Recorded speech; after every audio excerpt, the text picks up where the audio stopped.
반갑습니다. 오늘 참 좋은 날입니다. 하나님께서 저와 여러분의 가정에 준비하신 은혜와 평강이 넘쳐나기를 예수님 이름으로 축원합니다. 열왕기하 8장 16절로 29절에 있는 말씀을 중심으로 역사의 전환기에 여전히 하나님을 떠난 세대에 대한 추수감사들은 어떻게 바라볼 것인가 라는 제목으로 말씀을 나누고자 원합니다. 역사의 전환기 딱 구별하면 역사는 흐름에 있어서 끊겨지지 않습니다. 그러나 인간이 역사를 이해하고 흘러가는 역사를 나름대로 의미를 부여하기 위해서 구분하기도 합니다. 예를 들면 1차 세계대전, 2차 세계대전, 그렇죠? 또 1차 산업시대, 2차 산업시대, 3차 산업시대, 지금은 4차 산업혁명시대라고까지 얘기하면서 시대를 구분하고 있습니다.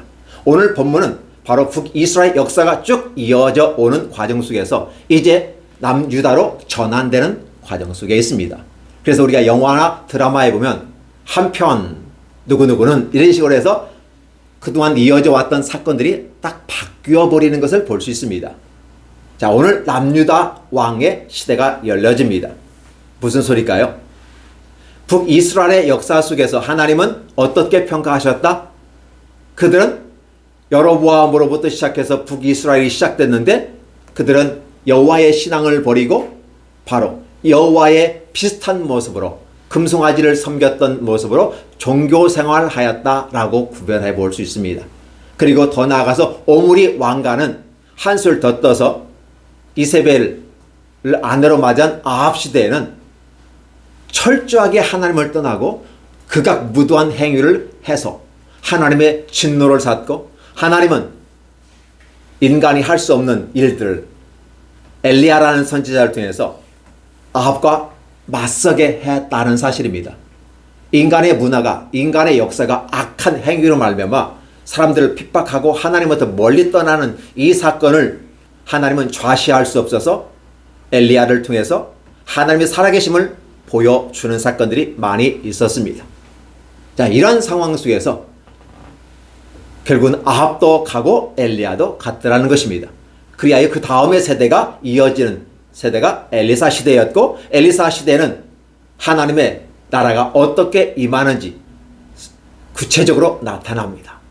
그래서 엘리야 때 했지 못했던 사건들, 엘리야보다도 더 많은 갑절이나 되는 기적들을 행하면서 하나님의 나라가 임하면 이렇게 이루어질 거야 라고 말하면서 앞으로 오실 메시아가 도래하면 바로 이런 사건들이 일어날 거야 라고 얘기해 줬습니다. 그러니까 복음서에 나타난 각종 기사들은 바로 엘리사가 구약시대에 그대로 재현해 주었다는 것입니다.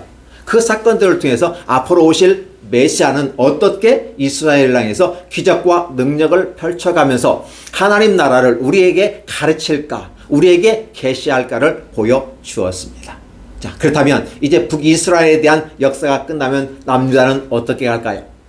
분명히 열왕기서는 다윗과 솔로몬 그리고 르호보암으로 시작되는 것 같으면서도 살짝 여로보암으로 빠져나갑니다. 그래서 실제 내려왔던 다윗의 계보를 따라 내려오는 이 남유다 역사에 대해서 눈 딱 감고 있는데 바로 열왕기 하서 8장 16절에서 29절부터 시작해서 남유다 사건이 살짝 들어오게 됩니다. 자, 북이스라엘은 분명히 하나님이 간절히 바라였지만 여전히 하나님을 멀리 떠났는데 갈수록 더 멀리 떠났더라. 갈수록 더 멀리 떠나서 이제 돌아킬 수 없는 사태까지 이르렀다. 인간이 할 수 없는 최악의 극한 상황까지 치닫고 있었다라고 하는 것입니다. 그러면 북이스라엘에 대한 소망이 없으면 어디에 소망이 있을까요? 남유다에 대한 소망이 있어야 하지 않을까요? 그럼 남유다에 대한 기다림은 어떤 기다림일까? 그러면 남유다에 와보니까 남유다는 좀 멋있지 않았을까? 또 잘생기지 않았을까? 신앙이 더 좀 예쁘지 않았을까? 왜? 숫자도 적으니까 작은 모임을 갖고 있으면 더 좋지 않을까? 대형 교회가 많은 사람이 모이고 많은 헌금들이 모이고 그에 대한 권력 구조가 형성되고 부정이 따를 수 있고 또 사람들이 많이 모인 곳에 보니까 그런 악한 행위가 원치 않게 드러날 수밖에 없었다라는 것입니다. 이게 북이스라엘 역사라면 그러면 작은 교회는 사람도 많이 없고 재정도 많이 없기 때문에 더 가정적이고 아기자기하지 않을까를 생각해 봅니다. 그러면 작은 교회는 어땠을까? 즉 작은 남유다는 어땠을까? 하나님 앞에서 아기자기하고 원래 그 모습을 유지하고 있었을까? 하나님 그걸 기대했습니다. 그리하면서 다윗에게 등불을 주고 이 남유다에게는 다윗을 생각해서 영원히 꺼지지 않는 생명과 소망과 희망의 등불을 주셨다라고 사무엘하 7장에서 약속을 해 주십니다. 근데 막상 딱 와보니까 여기에 나와있던 아들 여호사밧의 아들 여호람과 그의 아들 아하시아는 제대로 했을까? 딱 성경은 이렇게 표현하고 있습니다. 그렇지 않았다. 그런데 하나님은 북이스라엘을 멸망시킨 것처럼 남유다에도 멸망시켜야 되는데 남유다를 멸망시키기를 꺼려했다, 주저했다, 쭈삣쭈삣했다라고 표현하고 있습니다. 그러면 하나님은 편파적인 하나님인가?를 생각해 볼 때 하나님은 편파적인 하나님이 아니라 다윗을 생각했다. 다윗과 언약을 했다. 원래 원칙이라는 것은 지켜져야 되는데 그 원래 원칙이 예외 사항들이 있더라. 법이라고 하는 부분은 어떤 것을 진행하되 예외적으로 이러한 것은 적용되지 않는다라고 하는 가로 열고 규정을 두게 됩니다. 그러니까 원칙은 지켜져야 되는데 예외 사항이 주어졌는데 그 예외 사항이 바로 다윗을 생각해서 램프를 주셔서 등불을 주셔서 꺼지지 않는 등불로 왕위가 이어져 가겠다라고 얘기한 것입니다.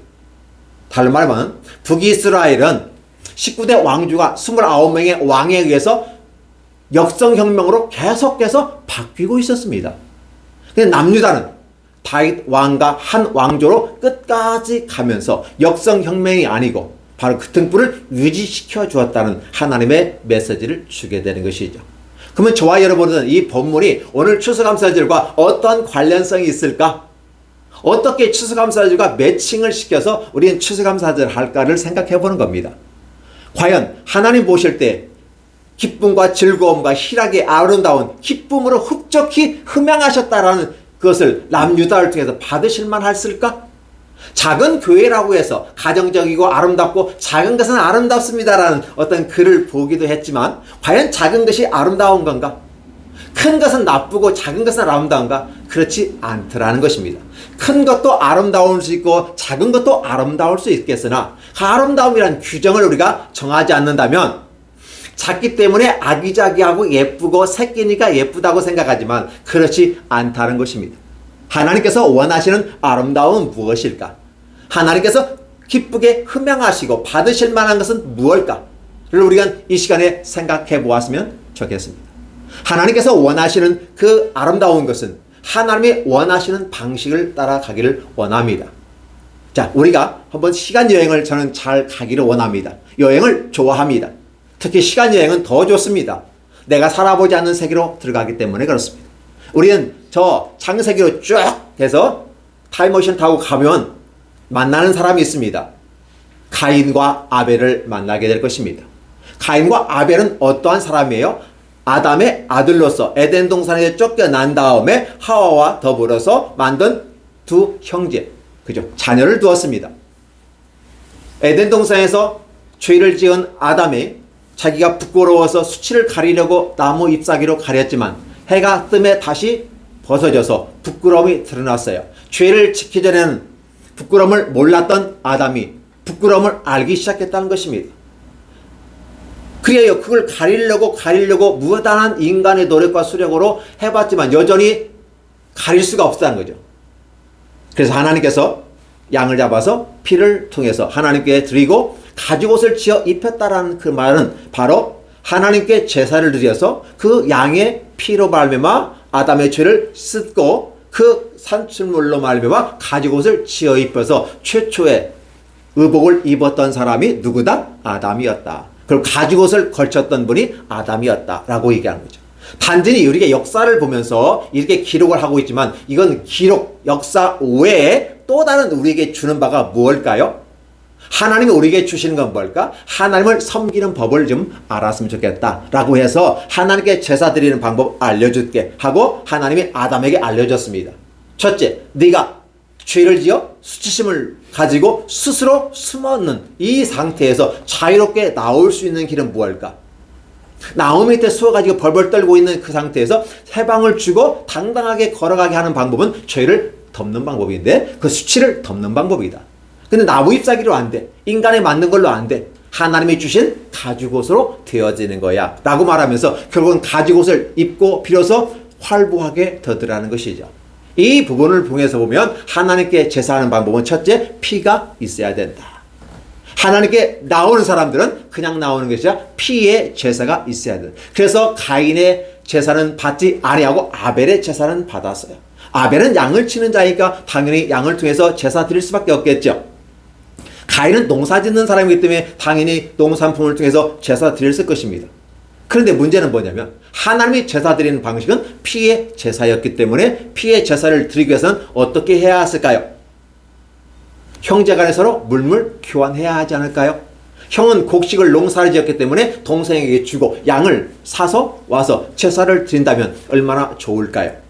그런데 아벨은 하나님의 명령을 따라 주신 아버지로부터 받은 그 전통을 따라 제사를 드렸습니다. 하나님이 받으시고 흡족하게 여기셨어요.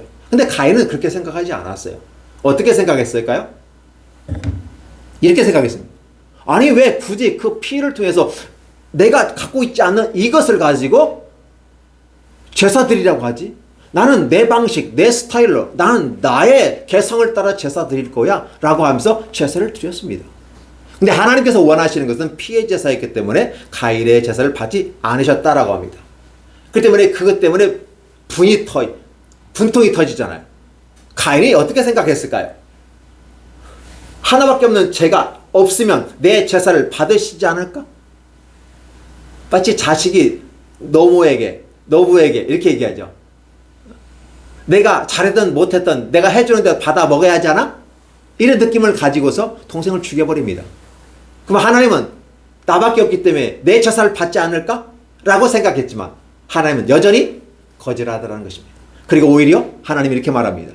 내 동생의 피가 땅에서부터 내게 호소하느니라 라고 말하면서 너는 정상적인 방법을 넘어섰어. 경계를 넘어섰어.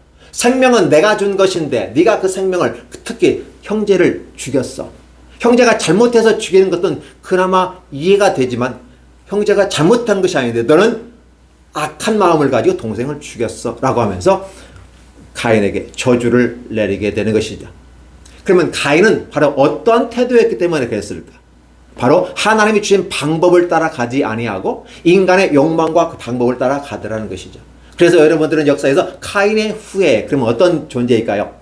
하나님을 대적하고 자신의 생각과 자신의 경험을, 자기의 문화를 통해서 하나님을 섬긴다고 말하면서 실제는 하나님과 관계없는 삶을 살아가는 사람들을 카인의 후예라고 말하는 것입니다.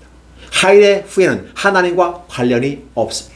성경은 그렇게 이야기하고 있습니다. 그래서 하나님께서 이제 가인이 아벨을 죽였기 때문에 하나님의 방법을, 하나님의 원하시는 스타일을 우리에게 주시는 것입니다. 에덴 동산에서도 말씀할 때 어떻게 얘기했습니까? 선악을 알게 하는 나무와 기타 생명실과가 있는데 다 임의대로 먹을 수 있으되 선악을 알게 하는 중앙에 있는 실과를 먹지 말라라고 했던 것은 너와 나와 경계가 있다. 너와 나와 다르다. 나는 창조주이고 너는 피조물이다. 그래서 너와 내가 구분점이 있어야 되는 거야 라고 얘기하면서 경계를 펼쳐 주었지만 아담은 사탄의 말을 듣고 보암직도 하고 먹음직도 하고 나를 지혜롭게 할 만큼 탐스러운지라 자기 욕심과 욕망을 따라 하나님의 말씀이 아니라 자기 욕망을 따라 선택해서 먹었고, 근데 하와가 먹었고 그걸 아담이 먹었다고 하는 부분입니다. 그리함으로써 결국은 인간이라는 존재는 하나님과 교제 소통하는 단계에서 멀어져 버렸고 결국은 쫓겨났더라는 것이 인류 역사의 시작입니다. 우리가 이 시작을 바로 제가 언급하는 이유가 있습니다. 바로 시작이 어떻게 됐느냐는 거죠. 바로 하나님께서 원하시는 방식의 길이 있고 인간이 원하는 방식의 길이 있다는 겁니다. 하나님의 형상과 모양을 따라 창조된 우리 인간의 모습의 산물로서 하나님께 드린다고 하면서 나아갔던 그런 문화, 그 문화 영역 속에서 종교의 한 영역들, 그리고 우리 요즘 말하면 기독교 무슨 영역 아니면 이슬람교, 불교 이렇게 구분할 수 있을 것입니다. 결국은 이 문화라고 한 그 틀 속에서 종교라고 한 틀을 통해서 어떤 걸 얘기합니까? 인간이 하나님께 갈 수 있는 길을 찾아가는 것이죠. 근데 문제는 종교가 인간이 하나님을 찾아가는 길인데도 불구하고 인간은 그때 지도자들이죠. 주도권을 잡은 사람들이죠. 인간이 하나님께 가지 못하게 막아버리고 자기가 하나님처럼 군림하면서 인간들을 통제하고 억압하고 명령하는 구조로 짜여진 게 종교입니다. 그러니까 종교는 좋은 것이로되 원래 취지는 좋은 거예요. 그러나 그게 변질되어 버렸어요. 인간을 규약하고 인간을 억압하고 힘들게 만듭니다. 이게 종교라는 거예요. 인간의 산물로서는 결국은 에덴 동산에서 숨어서 자기 수치를 가리는 이 부분을 가릴 수 없다고 하는 부분을 누누이 얘기했고, 인간이 종교를 만들어서 하나님께 드리는 제사는 가인의 제사는 거부했다는 걸 사인으로 알려주셨습니다. 그럼에도 불구하고 인간은 어떻게 돼요? 자기들끼리 모여서 단합을 이루고 조직을 이루고 그래서 하나님께 대적하게 됩니다. 결국은 하나의 종교라고 하는 이 부분을 가지고 가지만 이게 일반적인 종교 개념을 넘어서서 인간의 사상과 인간의 이념과 그래 여러 가지 생각하는 경험들이 축적된 인간 사회, 인간의 산물이라고 볼 수 있습니다. 결국은 이러한 것을 통해서 하나님께 갈 수 없음에도 불구하고 갈 수 있다고 사기치는 것이 종교입니다. 근데 적당히 사기치는 것은 종교고 심하게 사기치는 건 이단 사입이라고 하는 것이에요. 종교에서는 가능성이 있어요. 종교에서 신앙으로 넘어가면 됩니다. 인간의 방법에서 하나님의 방법으로 넘어가면 됩니다. 그런데 이단 사이비는 이미 그 강도 넘어가지고 자기가 하나님이라고 얘기하면서 내게로 오라. 마치 예수님이 누구든지 병든 자들이여 나 내게로 오라. 수고하고 무거운 짐 자들이여 내게로 와. 내가 너를 쉬게 하리라라고 말씀하셨던 그 내용을 갖다가 자기 것인 양 얘기하면서 결국은 어떻게 되느냐? 악한 사단 마귀가 직접 나타나서 하는 게 이단 사이비의 모습으로 다가가 됩니다. 근데 거기는 미혹의 영이 반드시 역사하게 돼서 희한하게 한국 기독교의 기득권을 밀어낼 정도로 강력한 힘과 능력을 가지고 이단 사이비들이 나타나고 있다는 사실입니다. 이 이단 사이비들은 초대부터 있었어요. 거짓 교사라고 하는 것들이 나타나서 교회에 분란을 일으키고 교회를 파괴시키는 일들이 있었다는 사실입니다. 자, 이런 역사를 우리가 한번 생각해 보면서 하나님께서 원하시는 건 뭐냐? 첫 번째, 피의 제사를 원한다. 이 피는 어떤 제사다? 죄를 씻는 것이다. 그 죄를 씻는 방법은 인간의 노력과 수고로 되어진 게 아니라 하나님의 방식이다. 짐승을 양을 잡아서 피를 흘리고 가지옷을 입힌 것 같이 하나님의 방식으로 해야 된다. 라는 첫 번째입니다. 자, 두 번째. 과연 내가 너희에게 준 이 방식을 너희가 믿고 받을 수용할 수 있느냐는 것입니다. 수용할 수 있느냐는 거예요. 그걸 수용하는 사람들을 우리가 신앙한다, 따른다, 추종한다 이런 말을 써서 우리는 신앙을 따라간 사람들이 되게 되는 거죠. 그 종교를 따라간 사람들은 하나님을 따라갈 수 없죠. 자신의 방식을 이해하기 때문에 그렇습니다. 그래서 제가 전 설교에서도 이렇게 말했습니다. 10계명을 하나님께서 주셨는데 그 10계명을 랍비들에 의해서 새로운 해석서를 만들고 그 해석서가 율법이라고 말하고 그 율법을 지켜야만이 천국 갈 수 있다고 가르치는 종교도 있습니다. 그러나 주님께서는 그렇게 말합니다. 마가복음 7장 6절에서 9절에 또 그쪽 뒤에 이어지는 내용들을 바라보면 입술로는 나를 경외한다고 말하면서 마음에서는 나를 떠나갔다라고 예수님이 친히 말씀하시는 것을 여러분이 기억한다면 우리는 그것을 종교라고 말합니다. 그걸 인간의 규정, 휴먼 스탠다드라고 얘기하는 것이고 결국 이러한 걸로는 구원받을 수 없다라고 말합니다. 예수께서 이 땅에 오셨을 때 계획을 하고자 원하지 않았지만 이미 이 시대가 세상 카인의 후예로 내려오면서 종교의 틀 속에서 인간의 문화 속에서 하나님께 나아간다고 하지만 나아갈 수 없는 것. 그래서 주님께서 이렇게 말씀하시죠. 너희가 천국에 들어가지도 않고 천국 문을 막고서 저들조차도 천국에 들어가지 못하게 하는구나. 회칠한 자들이여, 외식하는 자들이여, 화 있을진저 라고 말합니다. 그 신약에서는 그걸 말고 염소의 자리에 있는 자들이라고 말합니다. 왜? 그들도 교회 안에 있으니까. 그들도 기독교 안에 있기 때문에 그렇습니다. 우리가 잘 생각해 보셨으면 좋겠어요. 종교화된다고 하는 것이 얼마나 무서운지 모릅니다. 그래서 우리의 믿음과 우리의 신앙이 종교화되어서 기독교화가 됐습니다. 그렇죠? 다른 종교와 비교하기 위해서 기독교가 됐다고 말씀을 드렸습니다. 그러면 이러한 상황에서 우리는 어떻게 해야 될까요? 우리는 종교 속에 있기도 하고 신앙 속에 있습니다. 근데 제가 여러분에게 신앙과 종교가 구별이 됩니까? 라고 말하면 여러분 구별이 안 될 겁니다. 여태 그 신앙과 종교는 같은 것으로 여겨져 왔기 때문에 그렇습니다. 그러나 지혜로운 자는, 성경은 말합니다. 지혜로운 자는 들을지어다 분별할지어다 라고 해요. 신앙과 종교는 분명히 차이가 있고 그 뿌리가 다르다. 뿌리가 인간으로부터 출발하는 게 종교이고 하나님으로부터 출발하는 게 신앙이다. 그런데 하나님께로 간다는 형식적인 것은 같은데 내용이 전혀 달라라고 이야기하면서 저와 여러분에게 얘기합니다.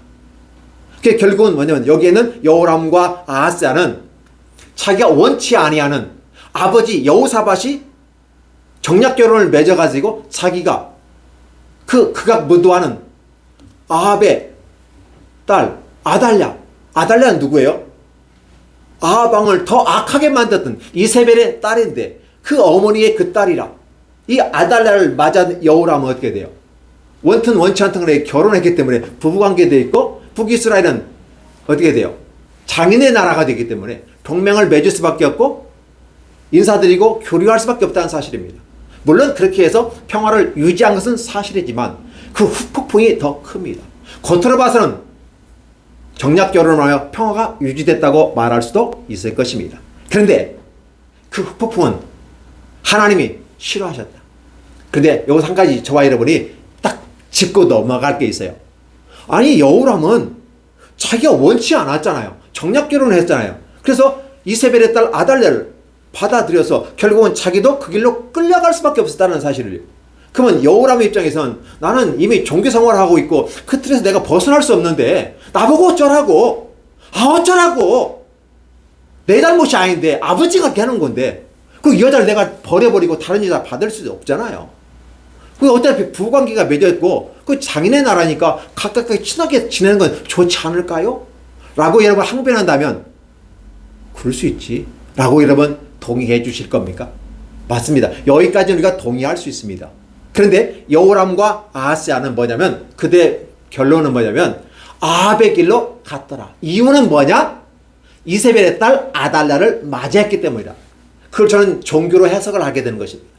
결국은 우리가 하나님 안에서 이스라엘의 등불, 다윗의 등불로 남유다가 이어져 가는 과정 속에서 하나님의 아름다운 신앙, 믿음과 소망과 사랑으로 가야 되는데 그렇게 가지 아니하고 종교로 가버리고 여로보암의 3대 정책, 악한 정책으로 따라가는, 그리고 더 극악 무도한 오므리의 왕과 아합의 바알과 아사야를 섬기는 이 하나님이 아주 진노할 만한 그 길로 갔다라는 평을 내려버리는 것입니다.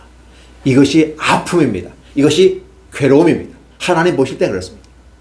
그럼 하나님이 이 남유다도 징계를 해야 하지 않을까요?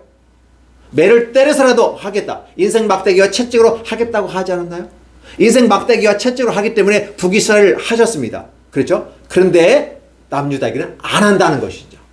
그게 무엇일까라는 거예요. 다윗이 하나님 앞에서 어떻게 삶을 살아왔는지, 그리고 하나님의 기준을 얘기해줘요. 하나님의 기준을 갖고 가면 인간이 따라갈 수 없기 때문에 좀 부족한 듯 하면서도 하나님 중심으로 그 마음이 하나님을 떠나지 않아서 행동으로는 하나님 보실 때 마음이 안 든 게 다윗도 참 많아요. 우리아의 아내를 빼앗아 지 아내를 삼고 우리아 장군도 죽여버리고, 그렇죠?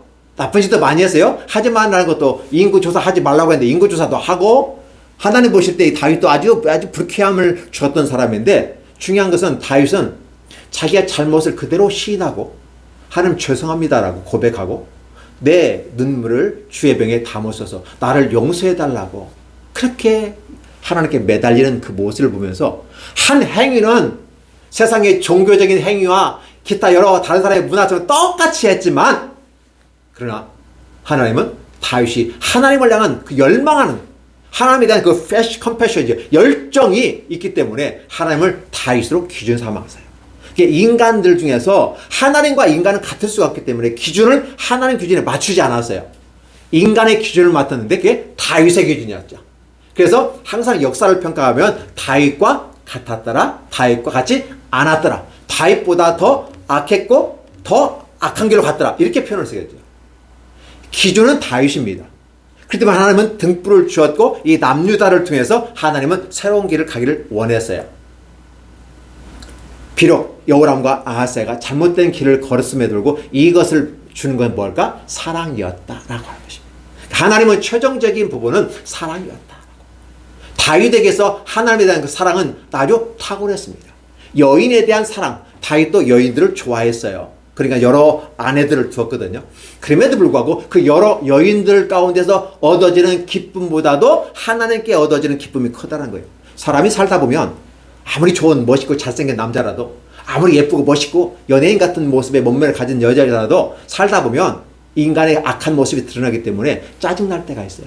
그래서 항상 사람은 2% 부족하다 저는 생각을 하고 그 2% 때문에 내가 넘어가야 되겠구나라는 생각을 해봅니다. 그런데 다윗도 마찬가지예요. 그런데 그럼에도 불구하고 하나님에 대한 열망이 있기 때문에 하나님을 사랑하셨다라고 얘기하는 것이죠. 자, 그러면 여기에서 우리가 생각하려면 하나님의 사랑을 한번 생각해 보자는 거죠. 그럼 이 여호람은 이 상황에서 종교에서 신앙으로 어떻게 옮길까요? 옮길 필요 없죠. 그냥 그대로 간 거예요. 그래서 종교화됐다고 얘기하는 거고, 여기서는 아합의 길로 갔다는 말을 쓰지만 저는 그걸 종교화됐다고 말을 쓰게 되는 거고, 하나님의 징계를 받아서, 큰 징계는 아니지만 에돔 지방에 그동안 우리의 속국이었던 에돔과 림나가 반란을 일으켜서 독립국가가 되어버리고, 그런데 그걸 침공하기 위해서 그걸 압제하기 위해서 갔지만 결국은 오히려 공격하는데 패퇴하는 이 모습 속에서 결국 업무 성과 없이 끝났다라는 거예요. 여호람이 하나님 모실 때 마음에 기쁘시게 못하니까 이 거룩한 전쟁이라 할지라도 여호와 이름을 가지고 가지만 여호와가 없어. 입술로는 여호와를 얘기하면서 여호와가 없고 마음에서 머니까 이 전쟁은 아무리 잘 준비했어도 결국은 질 수밖에 없고 오히려 패퇴해서 도망왔더라 라고 표현을 오늘 본문은 얘기해요. 여러분 본문 읽다 보면 이게 애매한 게 있어요. 도대체 누가 도망왔는지를 모를 수가 있어요. 공격은 바로 여호람이 가서 공격을 하려고 했는데 그냥 집에 왔다고 했는데 누가 왔는지를, 그 에돔 족속이 갔는지 도망갔는지 이 여호람이 도망갔는지 애매하게, 왜? 명사만으로 기록된 단어이기 때문에 그렇습니다. 그래서 동사가 없기 때문에 해석이 좀 애매한 거 있어요. 근데 앞뒤 문맥을 보면 결국은 어떻게 다 아무 성과 없이 돌아왔다.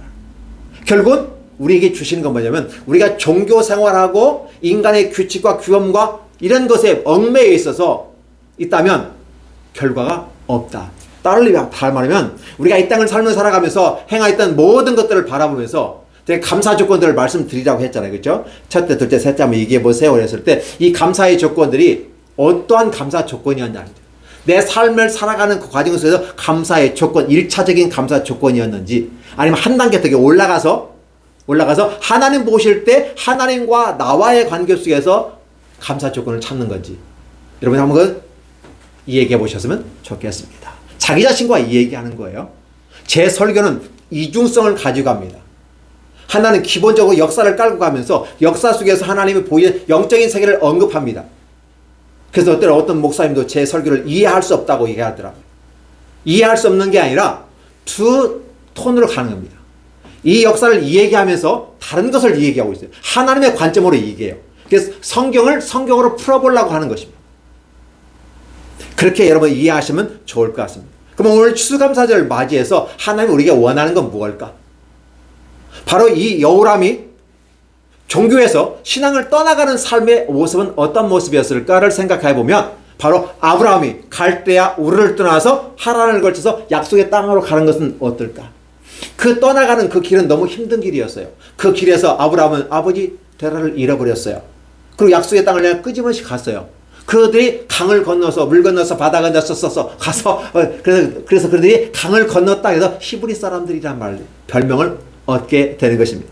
그리고 약속의 땅에 들어가서 새로운 문화 속에서 새로운 삶을 추구해 가는 거죠. 언약의 하나님을 바라보고, 만약에 아브라함이 갈대아 우르와 그리 남아 있어서 월신을 섬기고 월신에 깎아서 만들어서 그걸 팔아서 밥을 먹고 살았더라면 하나님의 새로운 백성으로 새로운 길을 가는 길에서 실패했을 것입니다. 근데 아브라함은 순종하고 갔다라는 사실이죠. 그 순종이라는 개념에 뭐가 있어요? 자기 전 재산, 전토 다 버리고 떠났다. 갈 바를 알지 못하며 불안한 마음으로 갔다. 강을 건넜다. 힘들었다. 고통스러웠다. 그런데에도 불구하고 끝까지 갔다. 무엇을 위해서? 신앙을 위해서 라고 해석한다면 오늘 추수감사절에 청교도들이 영국 국교의 그 압박 속에서, 물론 영국 국교회라고 기독교에 다 포함되는 영역 속에 있습니다. 같은 기독교에 있는데 왜 종교의 자유를 여러분 검색해 보시면 종교의 자유를 찾아서 떠났다고 해요. 종교의 자유가 아니라 신앙의 자유입니다. 이 종교와 신앙을 같이 애매모호하게 분류하지 않고 있기 때문에 종교라고 말하지만 사실은 그들은 신앙의 자유를 위해서 메이플라를 타고 102명이 그 대서양이죠. 네, 바다를 건넜습니다. 자기 전 재산 다 팔아서 상선 타고 갔습니다. 그때 당시에 그들이 와서 플리머스라고 하는데 지금 북동부의 뉴 잉글랜드주의 매사추세츠에 있는 그 지역이라고 그래요. 그 지역을 플리머스라고 하는데 그쪽에 도착해서 절반 이상이 겨울에 왔기 때문에 그 추위와 여러 가지 질병으로 다 반절 정도 죽고 결국 그들이 겨우겨우 해서 인디안의 도움을 그러니까 오니까 완전히 초죽음 되는 거니까 와서 보니까 인디안들이 불쌍히 여겼단 말이에요. 그래서 농사법도 가르쳐주고 함께 할 수 집도 같이 짓고 같이 해서 1년을 지키는 다음에 그 다음 가을에 추수를 얻어서 옥수수라든지 칠면조를 통해서 그들을 불러 초청하며 하나님께 감사의 예배를 드렸던 것이 추수 감사절의 유래입니다. 저는 이렇게 풍성하게 만들어놓고 예쁘고 멋있고 컬러풀하게 만들어서 이쁘게 장식했던 요의 포인트를 오늘 두지 않습니다. 이건 1차적인 추수 감사절이면 2차적인 부분 속에서 그들은 이것을 얻기까지 위해서 어느 과정을 겪었느냐. 그들 여전히 기독교라고 하는 영국 국교의 압박 속에서 영국 국교를 따르지 않으면 다 죽이니까 생명을 유지하고 자유를 유지하고 신앙을 유지하기 위해서 그 청교들은 자기 전 재산을 팔아서 마치 아브라함이 갈대우르를 떠난 것처럼 떠났다는 사실이죠. 그들의 신앙의 자유를 따라 갔다는 거죠. 그래서 신대륙에 가서 새로운 기독교 국가를 만든 것이 아메리카라는 사실이죠. 그러면 저는 포인트를 얘기해 드는 거예요. 이 여호람과 여호사밧, 비록 자기가 헤쳐나갈 수 없는 현 상황. 왜? 아달랴를 아내로 맞았잖아요. 그리고 장애국가에 있는데 선을 그어가지고 할 수도 없고 애매한 상황에 있는 것은 저와 여러분의 모습은 아닌가. 한국 기독교라는 틀 속에 있어. 여기 내가 기독교를 벗어날 수 없어. 나 기독교 싫어요 라고 벗어난다고 해서 내가 하나님을 떠나는 게 아니거든요. 오직에서는 니체가 그렇게 했습니까? 기독교 속에 종교화되어진 기독교 속에는 하나님이 죽었다. 신은 죽었다라고 얘기하는 거예요. 그럼에도 불구하고 나는 목사의 아들로서 하나님을 난 믿는다라고 얘기하는 거예요. 이 말이 무슨 소리일까요? 그리고 우리는 일반적으로 보면 니체는 신을 모독하고 신을 죽었다고 하기 때문에 불신자이고 그다음에 정신병으로 죽었다고 얘기해서 아주 매도해버리는데 그게 아니라 좀 분별해 볼 수 있는 것은 어떨까? 니체가 왜 그랬을까? 종교 속에 인간이 만든 규칙 속에 있는 거기에는 하나님이 없다는 주님이 말씀을 하셨잖아요. 입술로 나를 공경하되 마음으로 먼 곳 나는 그걸 버리겠다라는 이게 종교는 안 해. 그 종교의 자리를 우리는 염소의 자리로서 결국 마지막에 주님 오셔서 심판하시겠다고 하는 거예요. 그러면 거기서 벗어나야 하잖아요. 이 여호람과 아하시아는 벗어나는 작업들 역사 속에서 그래서 아브라함은 그 벗어나는 작업을 하기 위해서 옮겼고 청교도는 영국의 기독교라고 하는 틀 속에서 벗어나 신앙의 자유를 위해서 아메리카로 갔다는 사실을 생각해보면 오늘의 추수감사절은 바로 이겁니다. 한국 기독교가 왜 욕을 얻어먹는가 라고 하는 거죠. 종교에 머물러 다른 종교와 똑같이 아니 오히려 다른 종교보다 더 악한 짓을 하는 것처럼 매도가 되고 보도가 돼요. 개신교가 잘못된 구교로부터 탈피하고 종교개혁을 통해서 벗어나서 말씀 중심으로 하나님의 중심으로 신앙으로 오직 말씀, 오직 성경 그렇게 나왔던 이들이 말씀과 성경이 아니라 구교의 악습을 담습해 나가면서 똑같은 모습으로 자리 잡고 있는 모습. 이러기 때문에 다시 우리는 제2의 종교개혁이 필요하다고 얘기하는 것이고 그래서 이 추수감사절을 예쁘고 멋있고 아름답고 감사의 조건들 봐 풍성해 하나님 감사합니다라고 1차적인 감사를 넘어서서 이제는 성숙하고 좀 고급스러운 우리의 믿음, 지혜로 분별력을 가지고 나아가는 같은 것 같으면서도 다른 것 그걸 분별할 수 있는 지혜가 저와 여러분의 길을 예수님의 이름으로 축원합니다. 그 길이 바로 종교의 길에서 신앙의 길로 떠나는 겁니다. 바로 이 종교에서 신앙으로의 여행을 떠나는 거죠. 근데 이 떠나는 작업이 어떤 작업이다? 아브라함도 그랬고 청교도도 그랬던 것처럼 자기 전 재산을 다 팔아서 배를 사고 옮겨가는 겁니다.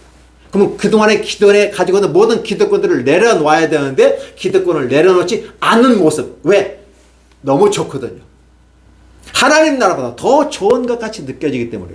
근데 실상은 하나님 나라가 더 좋은 건데 맛을 못 봤기 때문에 여기에서 이 땅에서 베드로도 그러잖아요. 예수님께서 딱 멋있는 거 기적을 보여주니까 갑자기 예수님과 함께 있을 때 엘리야가 나타납니다. 모세가 나타납니다. 우와, 이스라엘 역대급의 지도자들이 쫙 나타나니까 베드로가 너무 좋아가지고 여기에 음악사절 지을 건데 여기에 머물게 하옵소서. 그러니까 주님께서 너 이 땅에 머물러 있는 게 아니라 지금 우리가 할 일이 많다. 내려가자. 우리는 계속해서 이동한다. 우리는 계속해서 순례한다. 우리는 계속해서 여행한다. 마치 아브라함이 여행하는 것처럼. 그렇죠? 청교들이 신앙생활을 간 것처럼. 그럼 저와 여러분들은 어떻게 가요? 이 땅의 삶을 마감하고 하나님 나라에 갈 때까지 그 순례자의 길을 걸어가는 것이 추수감사절은 아닐까요? 결국은 그 가운데서 뭐 얘기하는 것은 뭐냐면 그 신앙을 위해서 그 신앙이 뭐예요? 하나님의 피를 통해서 우리의 죄를 써주신 희생의 사랑. 이 사랑이 필요하다는 거죠. 그래서 저와 여러분의 삶에 과연 우리가 작은 교회지만 이 작은 교회 속에서 과연 우리는 대형 교회와 비교해 봤을 때 어떠한 유익이 있나? 작은 교회나 큰 교회나 똑같은 거 아니야? 숫자만 차이인 것이 작고 큰의 차이가 아닌가? 라고 보는 게 그걸로 구별할 게 아니라 작든 크든 하나님은 절대 중요하게 여기지 않는다. 10달란트는 5달란트는 1달란트는 똑같이 치부하시는, 똑같이 계산하고 똑같이 카운트한다는 거예요. 착하고 충성된 종이라는 걸 들을 것인가? 아니면 게으르고 나약하고 오해한 폐악한 종이라고 평가할 것인가? 어둠에 내 어쩌게 슬피 울며 이를 갈려 있으라고 평가하면서 내쫓는 모습은 아닐까? 작은 교회는 더 조심스러워야 되는 거죠. 큰 교회는 뭐 그렇다 치더라도 작은 왜? 1달란트 받았고 작은 달란트 받아서 하나님께 내놓을 게 없는데요. 그래서 나는 당신이 악한 주인인 줄 알고 땅속에 묻어놓고 그냥 바꿨어요. 자, 당신 받으세요. 라고 말할 때 주님이 하시는 말씀을 반드시 기억하셔야 됩니다. 대형교회 10달란트, 중대형교회 50달란트 받았어요. 5달란트 받았어요. 그러면 1달란트에 갇힌 개척교회나 가정교회나 작은 교회들은 어떻게 해야 될까요? 어떻게? 이자라도 남겨야 하지 않을까요? 자, 5달란트에 가지고 5달란트, 10달란트 갖고 왔습니다. 10개의 달란트 갖고 와서 10개 달란트 남겼습니다. 괜찮은 장사였습니다. 1달란트 가져온 사람은 몇 달란트 남겨야 될까요? 당연히 2달란트 남겨야 됩니다. 그런데 문제는 다 똑같을 수 없다. 내가 너에게 차별적으로 준 것도 있지만 중요한 것은 네가 1달란트 받아서 1달란트, 2달란트 갖고 와야 되는데 2달란트까지 난 기대하지 않는다. 네가 나를 잘못 오해한 것까지는 내가 이해할 수 있어. 그럼 나를 오해했다면 은행이라도 맡겨놨더라면 내가 계산할 것을 알고 있고 반드시 계산할 때 이자라도 갖고 왔으면 그 이자만으로도 내가 너에게 착하고 충성된 중이라고 난 인정하고 싶었다라고 얘기한다. 근데 너는 나를 어떻게? 나를 오해하는 것을 넘어서서 아예 게으름의 극치로서 땅에 묻어놓고 아무것도 갖고 오지 않았어. 라고 하는 거죠. 오늘 추수감사절을 맞는 저와 여러분들은 바로 이 시점에 관심을 가져야만 합니다. 나는 1달란트 가진 재능을 받은 사람이다. 작은 재능을 받았어. 내가 그릇이 작으니까 작은 거 주셨겠지. 거기까지는 받아들이는데 중요한 것은 작은 거 받았다고 불평하고 짜증내고 발 팍팍 차면서 손가락 떼면서 하나님 도대체 뇌에게 편파적이냐고 따져버리는 그 모습 가운데 1달러만 딱 던져놓고 당신은 악한 사람이야? 하고 한다면 최종적인 판결자, 평가자는 누구인가? 주인이라는 사실이죠. 네가 이자만이라도 갖고 왔더라면 그냥 갖다 맡겨놓고 그냥 갖다 이것만이라도 수고했다면 이것만이라도 했더라면 나는 너에게 착하고 충성된 일을 했을 거다. 근데 과연 이 말을 들을 사람이 있을까요? 여전히 작고 무능하고 보잘것없고 그래서 추수감사절 맞아 나는 도대체 뭘? 라고 생각하는 저와 여러분들이 혹시 있다면 그렇게 생각하지 마셨으면 좋겠습니다. 여러분의 주신 달란트, 비록 1달란트라 할지라도 이자만이라도 남기는 성도가 됐으면 좋겠고 이자만이라도 남기는 목사가 됐으면 좋겠고 이자만이라도 갖고 와서 왜? 내 능력의 한계니까 하나님께 드리는 모습은 어떨까? 과연 추수감사절은 화려하게 만드는 게 추수감사절일까? 아니라는 거죠. 우리의 마음에 하나님의 사랑을 이해하고 그 사랑을 실천해 가면서 함께 더불어, 그래서 5달란트 10달란트 남겼던 이 사람들은 무엇을 했을까? 그 안엔 사랑이 있었다고 저는 보고 싶습니다. 근데 한 달란트에는 하나님에 대한 원망과 오해가 있어요. 자, 원망과 오해의 상징은 카인입니다. 결국은 왜 내 맘대로 하고 싶고 내 맘대로 나에게 많이 줄 수도 있는데 왜 나나 적게 주고 왜 쫓아내고, 그러면서 하나님의 어떤 행동에 대해서 천적으로 부정하고 이유 없이 거절하고 이유 없이 싫어하고, 이란 세대가 카인의 후예라는 거죠. 그들이 만든 인간의 문화가 하나님을 대적하고 하나님을 떠난다는 거죠. 근데 겉으로는 종교라는 이름을 가지고 하나님께 갑시다 라고 말하는데 실상은 딱 막아놓고 못 가게 해요. 마치 여로보암이 남유다와 북이스라엘 경계선을 만들어 놓고 못 가게 만들었어요. 멕시코에서 넘어오니까 트럼프가 뭐 했어요? 장벽 치고 못 넘어오게 했죠. 그 막아버리는 것처럼. 미국이 좋은 땅이기 때문에 망명자라도 들어오고 또 이렇게 숨어서라도 들어와서 좀 행복하게 살아가, 아름다운 나라 미국 아닐까요? 그러면 다 들어와 살 수 있는데 트럼프는 막아버리는 것처럼 막아버리는 거죠. 그걸 넘어오다가 죽고 강을 건너오다 물에 빠져 죽고 배가 전복하고 이런 사태가 발생하는 것 같은 느낌. 이걸 우리가 생각해 봐야 합니다.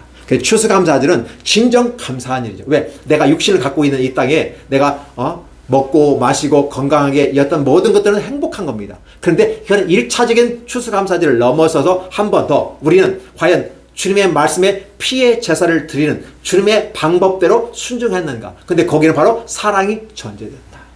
하나님의 방법은 사랑이 전제됩니다. 하나님의 방법 아니면 사랑이 없습니다. 자,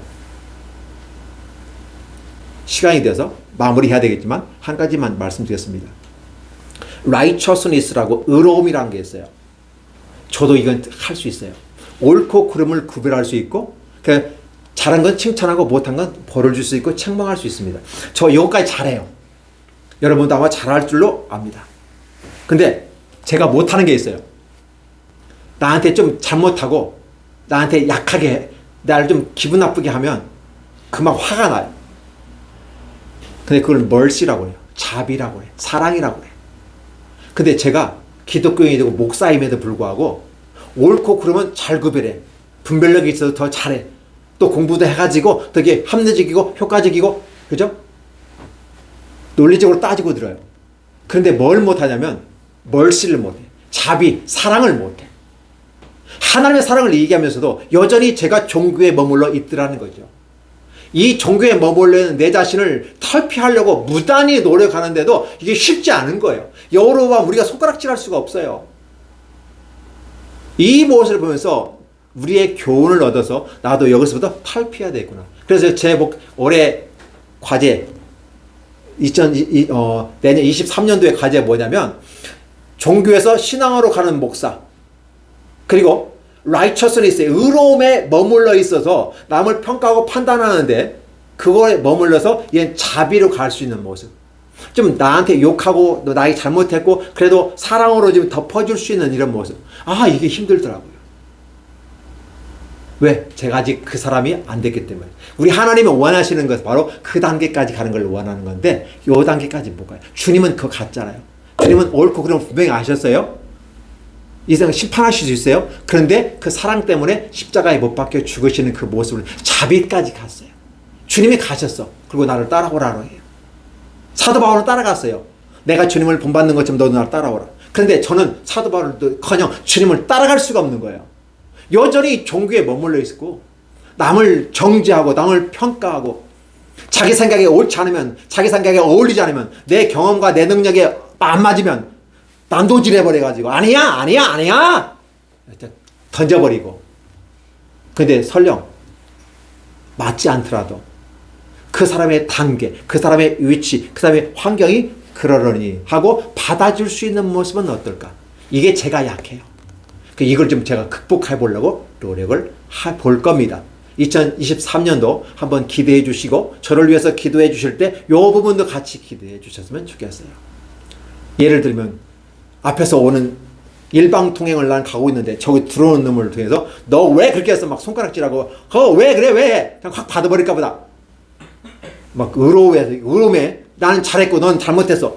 이렇게 화를 내는 게 아니라 저 친구가 오죽했으면 여기 들어왔을까? 모르고 들어왔을 수도 있겠다. 좀 기다려주면 좋을 텐데 성질이 급해가지고 나만 의롭고 나만 잘났고 나만 똑똑하지 알고 내가 아는 게 전부인 줄 알고 남을 평가 판단 정지하는 이 모습이 제 모습이었습니다.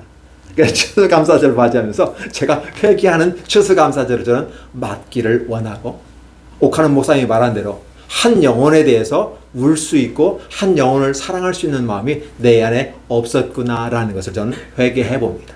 하나님 앞에 참 죄송스럽더라고요. 어떻게든 많은 사람이 모였으면 좋겠다는 꿈만 갖고 있었지 실제 한 영혼에 대해서 더 깊이 사랑하는 주님의 모습이 내 안에는 없었다. 그런데 이렇게 풍성하게 만들어 놓고 잔치하니까 부끄럽기 그지 없다 라는 것이 저의 추수감사절이었습니다. 그렇다면 여러분들은 어떤가요? 라고 묻고 싶고 여러분들은 저보다 훨씬 더 멋있었으리라 추측을 하면서 한번 만약에 저와 같은 위치에 있다면 2023년도 함께 사랑의 화신으로서 그렇죠? 이 멀시의 실천자로서 그 사랑을 내 안에 내면화시켜가면서 가는 모습은 어떨까? 한번 같이 가셨으면 좋겠습니다.